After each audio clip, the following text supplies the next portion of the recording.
오늘 함께 볼 그림은 렘브란트가 1634년에 그린 십자가에서 내려지는 그리스도라는 작품으로 현재 러시아 상트페테르부르크 에르미타 주 미술관에 소장이 되어 있습니다. 크기는 117cm, 158cm의 캔버스에 유화로 그려진 작품입니다. 이 작품 역시 렘브란트의 독특한 조명의 효과가 잘 표현되어 있습니다. 먼저 성경의 배경을 보겠습니다. 요한복음 19장 38절에서 41절에 있는 예수님의 장례식에 대한 내용입니다. 예수님의 장례식은 매우 어려운 상황 속에서 거행되었습니다. 안식일 전날 오후 3시가 지나서 시신을 인도받았지만 안식일 법에 따라서 해 지기 전까지 매장을 끝내야 했습니다. 시간적인 여유가 없다는 것입니다. 게다가 집행할 사람들도 없었습니다. 제자들은 다 도망가고 없었고 더구나 사형당한 죄수를 장사 지내줄 사람이 별로 없었던 것입니다. 바로 이때 등장하여 예수님을 모신 사람이 아리마대 요셉과 니고데모라는 사람입니다. 우리가 여기서 주목해야 될 것은 아리마대 요셉과 니고데모의 커밍아웃입니다. 지금까지 그들은 주님의 제자로서 은밀히 교제를 했고 예수 믿는 것을 남에게 드러내지 않고 숨기고 있었습니다. 왜냐하면 아리마대 요셉은 당시 최고의 의결기관인 산헤드린 공회원으로서 당시 이단으로 규정된 예수를 따른다고 하는 것은 결국 자기 자신에게 치명타가 될 수 있었기 때문입니다. 또한 니고데모 역시 자신의 신분이 노출되면 자신의 장래에 좋지 않은 영향을 줄까 염려하여 한밤중에 예수님을 찾아올 정도의 신앙이었습니다. 그런데 갑자기 그들이 자신들의 신앙을 노출시켰습니다. 그것도 빌라도를 찾아가서 예수님의 신을 달라고 요청합니다. 베드로도 요한도 감히 나서서 요구하지 못했던 것들을 이들은 요구했던 것입니다. 그리고 새 무덤을 준비하고 모략과 침향을 섞은 아주 값비싼 향료로 예수님의 시신을 수습하였지요. 이제 그들은 유대인들의 박해도 두려워하지 않았고 모든 기득권을 잃어버리는 것조차 두려워하지 않았습니다.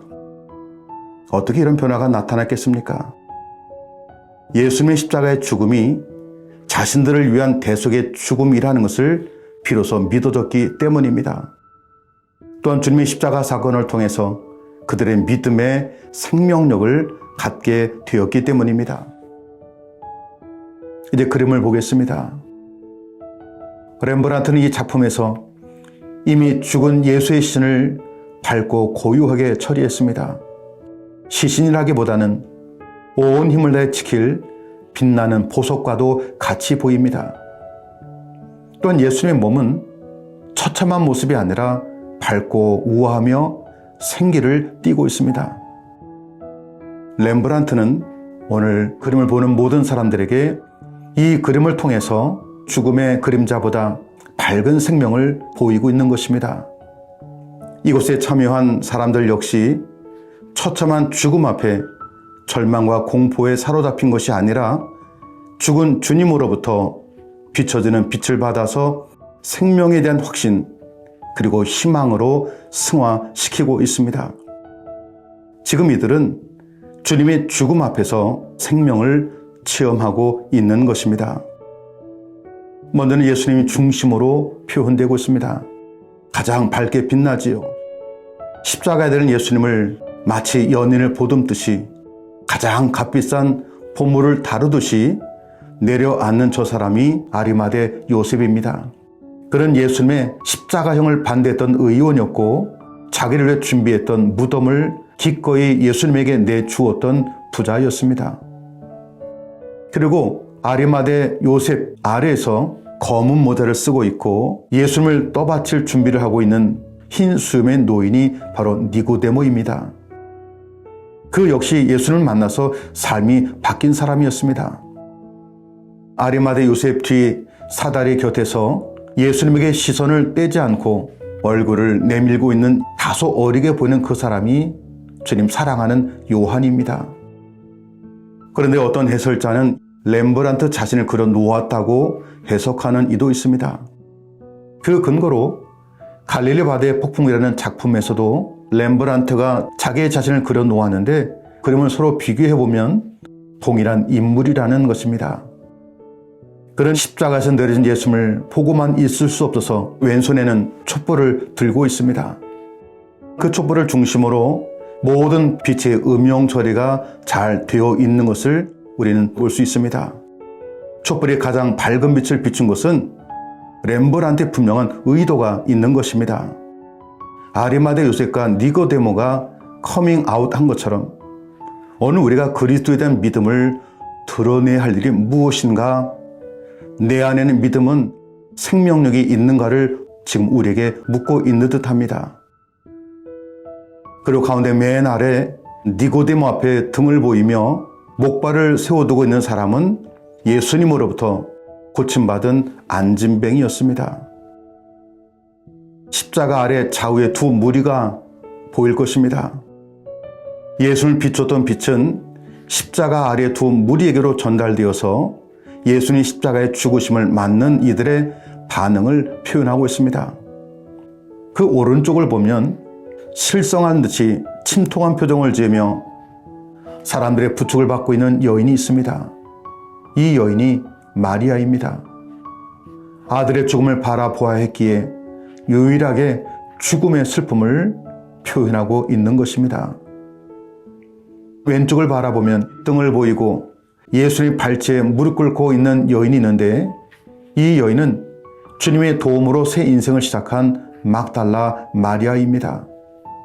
마리아 앞에는 예수님의 신을 처리할 자리가 준비되어 있고 몇 여인이 예수님을 감쌀 세마포 수의를 준비하고 있습니다.